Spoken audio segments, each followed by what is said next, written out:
بسم اللہ الرحمن الرحیم۔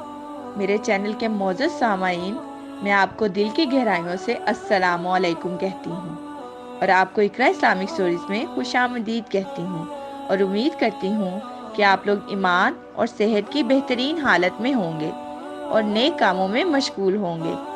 لیکن بحیثیت مسلمان ہمارا یہ فرض ہے کہ ہم اپنا کچھ وقت دین کے لیے بھی نکالیں تاکہ ہم اچھی اچھی باتیں سیکھ سکیں۔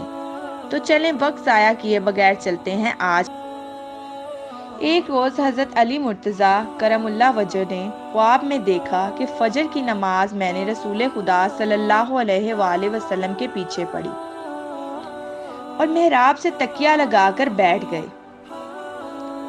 ایک لڑکی ایک طبق چھواروں کا لائی اور رسول خدا صلی اللہ علیہ وآلہ وسلم کے سامنے رکھ دیا۔ آپ نے ایک چوارا اس میں سے لے کر میرے منہ میں رکھ دیا اور پھر دوسرا چوارا اٹھا کر میرے منہ میں دیا۔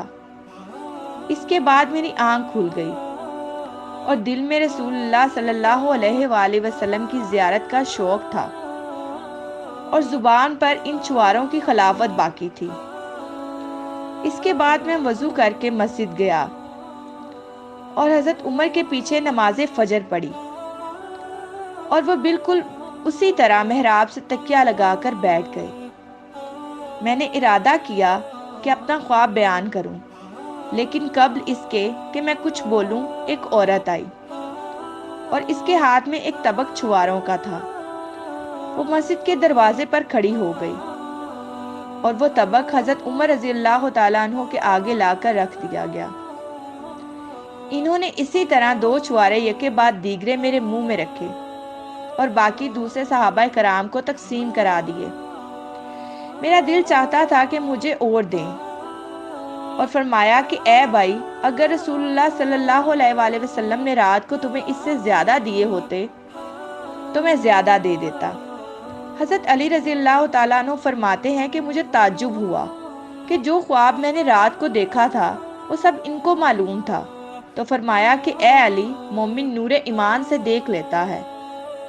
میں نے کہا کہ امیر المومنین، آپ سچ فرماتے ہیں، میں نے ایسا ہی خواب دیکھا تھا اور آپ کے ہاتھ سے بھی چھواروں کا وہی لذت پائی جو رسول خدا صلی اللہ علیہ وآلہ وسلم کے دستے مبارک سے ملی تھی۔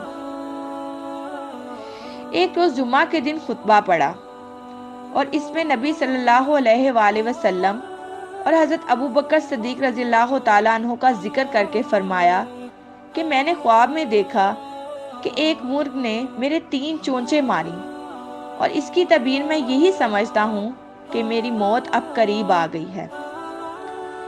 ایک مرتبہ آپ کے زمانہ میں زلزلہ آیا، بار بار زمین ہلتی تھی، تو آپ نے اللہ کی حمد و ثنا بیان کی اور ایک درہ زمین پر مارا اور فرمایا کہ ساکن ہو جا، کیا میں نے تیرے اوپر عدل نہیں کیا؟ فوراً زلزلہ موقوف ہو گیا۔ حضرت عثمان رضی اللہ تعالیٰ عنہ کے زمانہ میں حضرت زید بن حارثہ کی جب وفات ہوئی اور ان کو کفن پہنایا گیا تو ان کے سینہ سے گنگناہٹ محسوس ہوئی۔ اس کے بعد قبیلہ بنی ختم کے ایک شخص کی وفات ہوئی۔ انہوں نے بھی کفن پہنانے کے بعد کلام کیا۔ انہوں نے کہا، نبی حارث بن حزرج کے آدمی یعنی زید بن حارثہ نے جو کچھ کہا سچ کہا۔ جابس بن سعد تائی نے خواب دیکھا کہ آفتاب اور مغتاب میں باہم جنگ ہوئی اور ہر ایک کے ساتھ کچھ کچھ ستارے ہیں۔ یہ جواب انہوں نے فاروق اعظم رضی اللہ تعالیٰ عنہ سے بیان کیا۔ آپ نے پوچھا کہ تم کس کے ساتھ تھے؟ انہوں نے کہا، میں چاند کے ساتھ تھا۔ حضرت فاروق اعظم رضی اللہ تعالیٰ عنہ نے فرمایا، اب میں تم کو کسی کام پر مقرر نہ کروں گا، تم تحریک نشانی کے ساتھ تھے۔ چنانچہ یہ جنگ صفین میں حضرت معاویہ رضی اللہ تعالیٰ عنہ کے ساتھ تھے اور اسی جنگ میں شہید ہوئے۔ میں امید کرتی ہوں کہ میرے بتائے گئے واقعات سے آپ ضرور کچھ نہ کچھ سبق حاصل کریں گے اور اپنی زندگی کو اپنے پیارے خلیفہ حضرت عمر فاروق رضی اللہ تعالیٰ عنہ کے مطابق گزارنے کی کوشش کریں گے۔